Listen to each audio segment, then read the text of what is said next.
E a curadoria continua, já agora indo para um tópico que Marcelino também tem uma contribuição significativa, que é a área dos projetos e dos grupos de pesquisa, dos projetos de extensão. Então a gente queria ouvir um pouco, Marcelino, dos seus projetos de pesquisa, grupos de pesquisa, projetos de extensão, de ação comunitária. Como foi isso na sua trajetória? Bom, eu sempre procurei pautar a minha carreira acadêmica com a vinculação entre ensino, pesquisa e extensão. Então, o meu ensino sempre foi baseado em pesquisa e alimentou pesquisa. A minha extensão sempre foi baseada em pesquisa e ensino com os alunos envolvidos, de maneira que não tivesse um caráter assistencialista, fosse extensão e não extensionismo, né? Então, os meus primeiros trabalhos de pesquisa foram pesquisa filosófica, daí a crença, a reflexão em segundo grau, né? Baseado numa teoria que eu imaginava sólida. Então, as minhas primeiras pesquisas foram no meu mestrado, no meu doutorado, na minha livre docência. Em seguida, eu já passei a fazer pesquisa de campo na área de políticas públicas, fiz várias pesquisas. No SESC eu já tinha trabalhado com ação comunitária, como estratégia, né? Até publicamos um livro depois de algum tempo pela Papyrus também, como fazer projetos de lazer, onde eu detalho mais essa experiência, mas comecei lá no SESC. E aí, quando eu fui para a Unicamp, eu passei a ser convidado a dar consultoria e assessoria para governos estaduais, municipais e para o governo federal. Na Unimap eu também continuei dando essas consultorias, mas sempre com os meus alunos.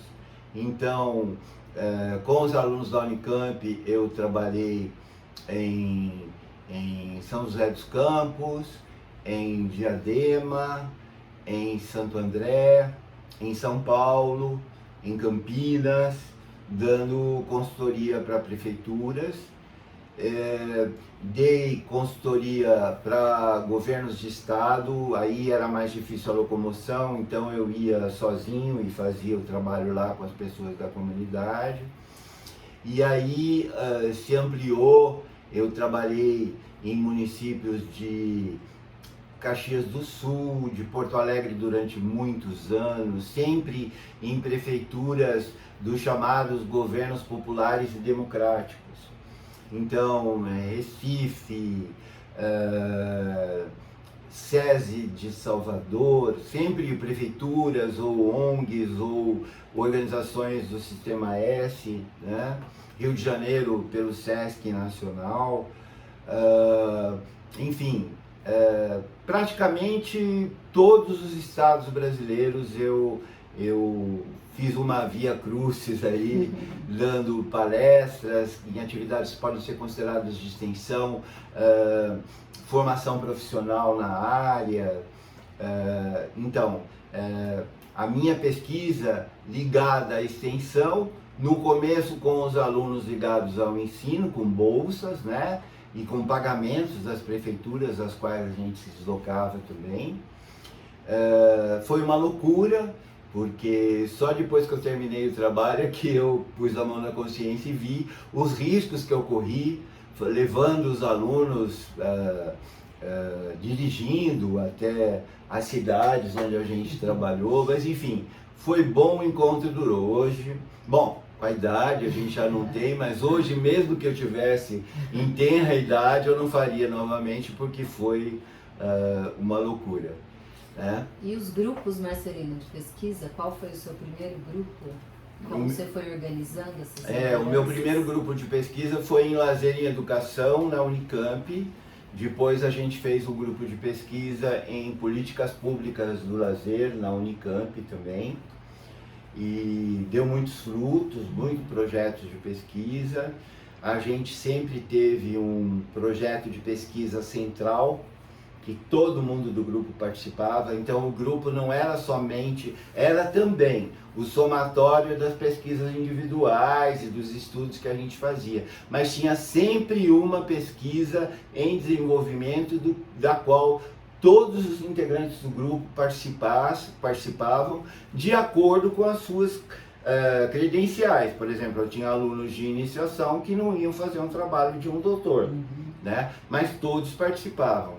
Na Unicamp, a gente fez uma pesquisa sobre as concepções de lazer das correntes da educação física, né? Foi uma pesquisa demorada, mas que resultou em trabalhos expostos em congressos. Depois, na Unimap, a gente abriu o GPL, do qual vocês participaram, e participaram mais 43 pesquisadores ao mesmo tempo, de várias regiões do país, eu diria de Caxias do Sul até Belém do Pará, passando por outros estados. E a gente fez uma pesquisa, primeiro a gente fez uma pesquisa sobre a obra do Domenico De Masi e as suas relações com o lazer. E depois a gente, durante muito tempo, discutiu uma pesquisa sobre o lazer do brasileiro, que a gente até obteve um financiamento para a nossa área grande do Ministério do Esporte, mas que eu me decepcionei no meio do caminho com algumas atitudes que foram tomadas, não pelo Ministério do Esporte, mas de pesquisadores mesmo. Acabei abandonando o que seria o projeto na minha vida. Eu queria estudar o lazer do brasileiro e essa oportunidade eu não tive. Eu optei por não fazer do que fazer mal feito e contrariado.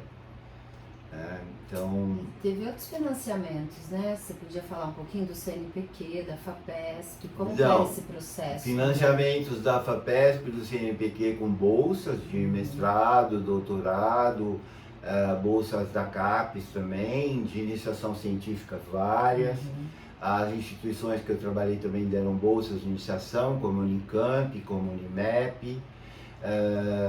A gente, na Unicamp, tinha um almoxarifado de lazer, com brinquedos específicos que a gente criava e que levava para os bairros de Campinas para fazer atividades.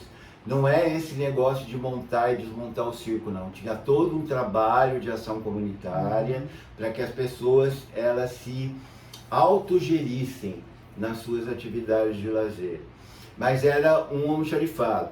Na Unimap eu tive condições de montar um laboratório financiado pelo Ministério do Esporte através da rede C10, na qual eu fiz várias pesquisas, com financiamento também, com várias publicações sobre região metropolitana, sobre patrimônio ambiental urbano, sobre formação de pessoal. E esse laboratório, com a contribuição da Unimap, eram 5 salas no prédio mais nobre da Unimap, que era o Bloco 7, e que também fez história. E que todos os alunos a sede da rede C10, que era o laboratório na Unimap, era aberta a qualquer aluno da universidade que quisesse fazer estudos sobre lazer. Nós tínhamos uma biblioteca específica sobre lazer, com títulos de várias línguas, de várias nacionalidades, enfim. Foi uma fase bastante produtiva também. E os alunos, mestres e doutores e alunos de iniciação científica, hoje seguiram as suas carreiras, têm seus próprios grupos de pesquisa, lideram seus próprios grupos de pesquisa. Não vou citar nomes para não esquecer de alguém, mas estão nas maiores universidades brasileiras, em algumas universidades do exterior também, como Canadá, como Estados Unidos, como Portugal, como Argentina e em praticamente todos os estados brasileiros. Eu tenho muito orgulho dos meus ex-orientandos e muitos deles se transformaram em alunos. E muitos deles tiveram a sua primeira publicação também nas coleções que eu coordenava. Eu sempre dizia que o aluno ele saía já ingressando na carreira acadêmica, sabendo fazer pesquisa, tendo publicado artigos, tendo publicado capítulos de livros, porque isso é que você que você trabalha, é o que você trabalha para a autonomia do aluno, para que ele crie asas, para que ele forme novos pesquisadores. E eu tenho orgulho de dizer que o meu modelo de projeto de pesquisa enviado ao CNPq, que eu fui bolsista durante muitos anos de produtividade em pesquisa, né? Um dos poucos da área de humanas, né? Mas o meu projeto, escopo de trabalho? A minha estrutura. O meu modelo de projeto é seguido ainda hoje por gente que se candidata a financiamentos nos órgãos de fomento. Marceleiro, uma curiosidade. Pelo que você comentou aqui com a gente, você tinha uma intencionalidade nesse processo de formação dos seus orientandos, seja de bolsista de iniciação, lá da graduação, do mestrado, doutorado.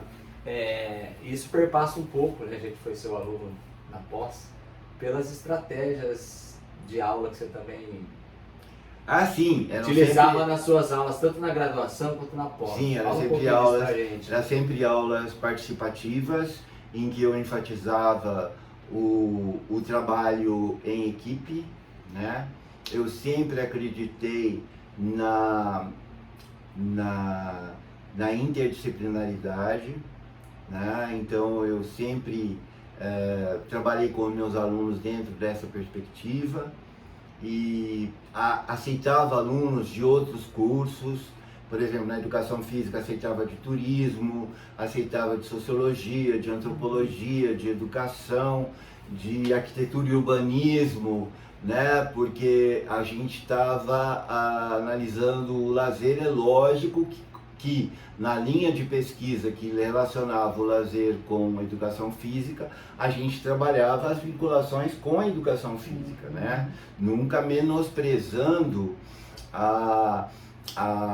o objeto material da educação física, o movimento. Então é nesse sentido que eu trabalhava. Um dos meus primeiros textos, no livro que eu organizei, Introdução às Ciências Sociais, o texto que eu escolhi para escrever foi a departamentalização e unidade das ciências sociais. Na época não se falava muito disso, né? Mas eu já acreditava nisso e me baseei em autores com argumento de autoridade forte para fazer o trabalho. E o lazer, ele é basicamente um campo de estudo e de intervenção multidisciplinar, com busca ao trabalho interdisciplinar.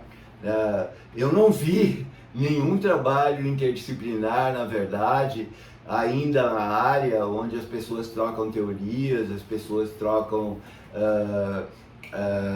metodologias, né? O que eu vejo é sempre um trabalho multidisciplinar, onde várias disciplinas trabalham num mesmo objeto, mas sem a troca de metodologias e de teorias.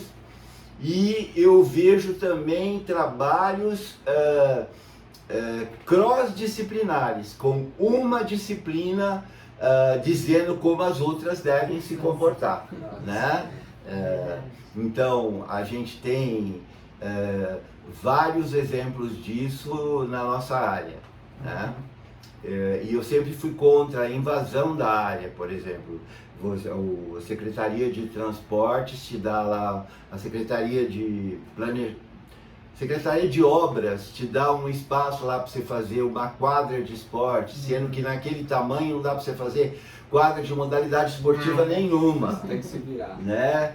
ou alguém que constrói uma piscina, como já aconteceu comigo, constrói uma piscina pública, a única piscina pública da cidade, e constrói no meio, para ficar bonito, um espaço de cimento para colocar planta. E aí chama a gente para fazer micagem, porque não é animação, é micagem, em cima do bloco de concreto, para que as pessoas não batam a cabeça quando vão nadar. Né? Ou então abram a Secretaria de Transportes. Eu sabia que tinha Secretaria de Transportes, mentira. Secretaria de Transportes faz uma linha de lazer gratuita para a população e não se preocupa em estabelecer limites, em fazer uma divulgação direcionada, e a linha de lazer se transforma no martírio de todos os motoristas que querem trabalhar na área e que desistem de trabalhar naquela linha pelos problemas que tem, porque isso não foi devidamente planejado por alguém da área, né? Intersetorial, né? Tem que ter uma intersetorialidade, né? O lazer não é de uma secretaria específica, ele é um programa de governo, e ele é um programa específico, mais pluridisciplinar. Acho que para encerrar esse episódio, né, não é porque nós estamos aqui com o Marcelino, mas tanto eu quanto o André, a gente sempre diz assim, o Marcelino iniciou a nossa carreira acadêmica, nas nossas primeiras publicações, muito do que a gente usa na sala de aula, muito do que a gente também tem de perspectiva de vida, a gente aprendeu com você, né? Então acho que é sempre por isso a pergunta, importante. né? Eu aprendi muito com vocês também. A recíproca é verdadeira. Essa troca é importante. Ficamos para o próximo episódio? Vamos lá. Obrigado, Vamos lá. gente. Bora!